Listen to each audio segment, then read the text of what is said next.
নমস্কার বন্ধুরা, সুবলয় রান্নাঘরে আপনাদের স্বাগত। আজ বানাবো আমি ভেটকি মাছের মাথা দিয়ে বাঁধাকপি তরকারি। নিয়ে নিয়েছি এখানে এক পিস আছে ভেটকি মাছের মাথা, এখানে আছে ভেটকি মাছের তেল, এখানে একটা মাঝারি সাইজের পেঁয়াজ আছে, দুটো ছোট টমেটোর আছে, হাফ চামচ জিরে গুঁড়ো, হাফ চামচ ধনে গুঁড়ো, হাফ চামচ হচ্ছে আদা বাটা রসুন আর লঙ্কা বাটা হাফ চামচ, এক চামচ হচ্ছে হলুদ গুঁড়ো। প্রথমে আমি নুন হলুদ মাখিয়ে মাছটাকে ভেজে নিচ্ছি। মাছের মাথাটা ভাজা হয়ে গেছে, দিয়ে দেবো আলু কেটে রাখা। আমি ধুয়ে পরিষ্কার করে কেটে রেখেছি। দেবো অল্প হলুদ।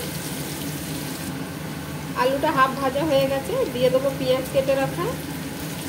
পেঁয়াজটাকে আমি আলুর সাথে লাল করব।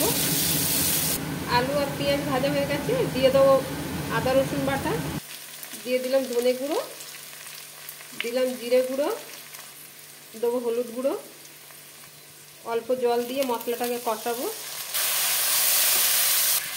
দিয়ে দিলাম কেটে রাখা টমেটো, দেবো স্বাদ মতো লবণ। ভালো করে কষিয়ে নিতে হবে। মশলাটা কষানো হয়ে গেছে, দিয়ে দেবো ভেজে রাখা মাছের মাথা, দিলাম মাছের তেল, ভালো করে কষিয়ে নেব।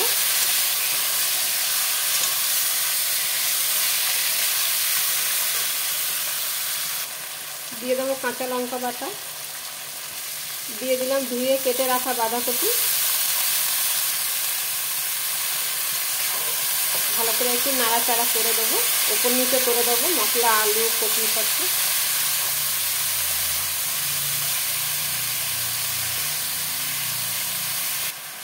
ঢাকনা বন্ধ করে আমি সেদ্ধ হতে দেবো। জল আমার লাগবে না, বাঁধাকপিটা গলবে আর আপনি জল বেরোবে, তো আমি জল দেবো না। আমার বাঁধাকপির রেসিপিটা হয়ে গেছে, দিয়ে দেবো কেটে রাখা ধনে পাতা।